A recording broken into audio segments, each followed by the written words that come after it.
Perkenalkan, nama saya Iputu Yogi Putra Prastiawan dengan NIM 13031184083 dari IT 4203. Di sini saya akan menjelaskan materi pengganti UAS mata kuliah basis data lanjut yang diajar oleh Bapak Gede Agung Ari Wisudawan, Eskom MT, pada jurusan Teknologi Informasi Fakultas Informatika di Telkom University. Jadi di materi ini saya akan menjelaskan materi yang ketiga, yaitu operasi aljabar relasional, set difference, Cartesian product, dan rename.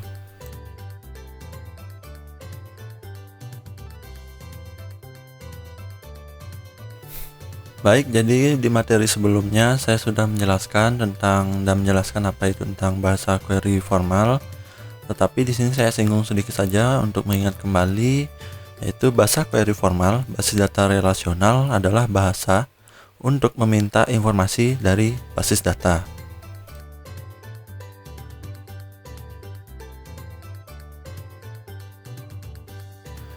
Query kompleks yang diperlukan pada kebanyakan aplikasi nyata memerlukan pengetahuan mendalam mengenai bahasa dan semantiknya.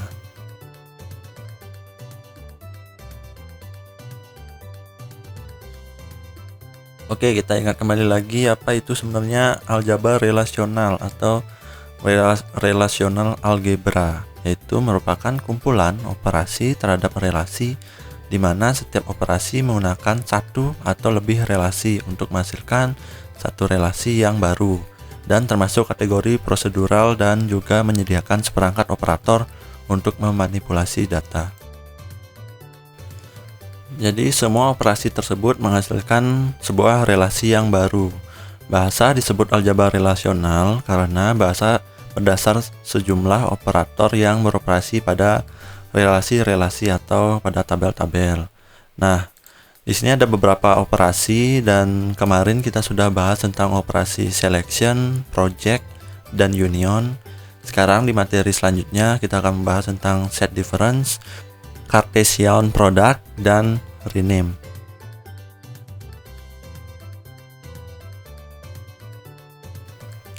Kemarin di materi sebelumnya saya hanya menjelaskan SQL secara mendasar.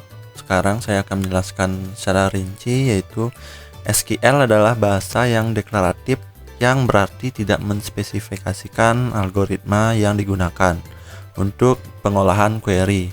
Ekspresi relasional dapat dipandang sebagai spesifikasi algoritma atau meskipun dalam lebih tinggi levelnya dibandingkan algoritma untuk bahasa pemrograman konvensional. Pemrograman menggunakan query SQL, DBMS menggunakan aljabar relasional sebagai bahasa antara dalam spesifikasi algoritma query. Langkah-langkahnya dalam DBMS untuk pengolahan query adalah ada 4 langkah. Seperti di bawah ini kalian bisa baca, yaitu 4 langkahnya, yaitu DBMS melakukan parsing terhadap string dari query SQL. Selanjutnya setelah itu dia akan query tersebut di optimizer. Kemudian berdasarkan ekspresi aljabar relasional yang telah dioptimalkan, query optimizer itu mempersiapkan rencana eksekusi query yang kemudian ditransformasikan menjadi kode yang dapat dieksekusi. Yang terakhir itu karena ekspresi aljabar mempunyai semantik matematika yang presisi, maka sistem dapat memverifikasi ekuivalensi ekspresi yang dioptimasi yang dihasilkan dari manipulasi ekspresi asal. Oke, jadi kita langsung saja masuk ke dalam cara penerapan dari operasi tersebut. Saya menggunakan contoh yang sama dari materi sebelumnya, yaitu penjadwalan mengajar dosen pada Stikom Jambi. Di sini bisa dilihat kembali ada tabel dosen dengan atributnya, tabel mata kuliah dengan atributnya, jurusan dengan atributnya, dan mengajar dengan beberapa atributnya juga. Di dalam tabel tersebut juga ada beberapa data, yaitu di tabel dosen ada beberapa data di sana, terus di tabel mata kuliah juga. Selanjutnya ada di tabel jurusan, dan yang terakhir yaitu di tabel mengajar. Jadi di setiap tabel sudah ada beberapa data, jadi kita langsung saja masuk ke dalam operasinya. Oke, kita masuk ke dalam operasi set difference. Nah, set difference ini adalah operasi untuk mendapatkan tabel pada suatu relasi, tapi tidak ada pada relasi yang lainnya. Nah, sintaknya yang digunakan dalam operasi union ini sebagai berikut. R min S sama dengan X, di mana X epsilon R dan X epsilon S. Operasi ini dapat dilaksanakan apabila R dan S mempunyai atribut yang tidak sama yang akan ditampilkan. Artinya atribut yang ada di R yang tidak ada di S akan ditampilkan, sedangkan atribut yang sama tidak akan ditampilkan. Oke, misal contoh, tampilkan NID dari relasi dosen, set difference dari NID dari relasi mengajar. Nah, kita bisa menggunakan operasinya dengan P NID dalam kurung dosen, set difference NID dalam kurung mengajar. Nah, maka akan ditampilkan hasil-hasil NID dari dosen yang tidak ada di NID mengajar. Nah, maka akan ditampilkan seperti tabel di samping.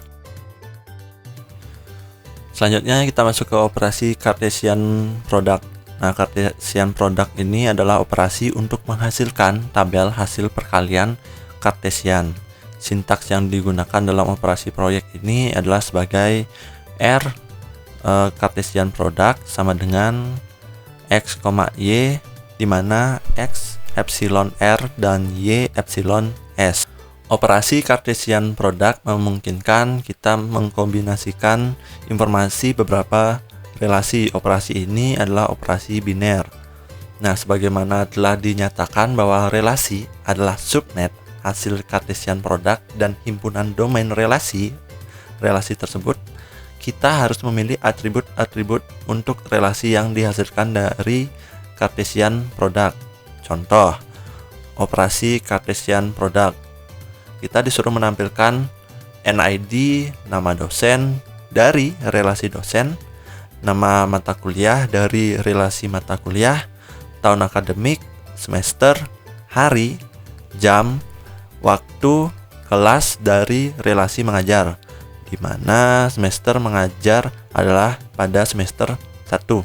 Nah, untuk menampilkan data tersebut, kita bisa menggunakan perintah PNID, nama dosen, nama mata kuliah, tahun akademik, semester, hari, jam, waktu, kelas, sigma, semester sama dengan 1, dan dosen.nid sama dengan mengajar.nid dan mengajar.kode mata kuliah sama dengan mata kuliah.kode mata kuliah dalam kurung dosen X mata kuliah X mengajar. Nah, dengan sintaks tersebut maka dapat dihasilkan sesuai dengan yang diinginkan seperti gambar di bawah. Oke, kita akan lanjut ke operasi terakhir, yaitu operasi rename. Nah, rename ini adalah operasi untuk menyalin tabel lama ke dalam tabel yang baru. Sintaks yang digunakan dalam operasi union ini adalah sebagai berikut. Rename kurung siku nama tabel, terus dalam kurung tabel yang lama. Nah, kita ambil contoh, kita disuruh menyalin tabel baru dengan nama dosen new dari tabel dosen di mana jenis kelaminnya adalah pria. Nah, kita bisa menggunakan perintah dengan rename dosen new dalam kurung sigma jenis kelamin sama dengan pria, karena kita ingin menyalin dengan jenis kelamin pria saja di tabel dosen. Nah, maka akan tampil dengan tampilan seperti di bawah. Nah, untuk operasi rename ini, hasil dari perintah tersebut adalah membentuk tabel baru dengan nama dosen new beserta datanya, di mana jenis kelaminnya adalah pria.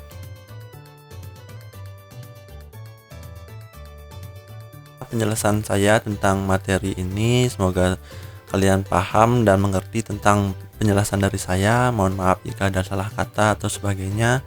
Terima kasih.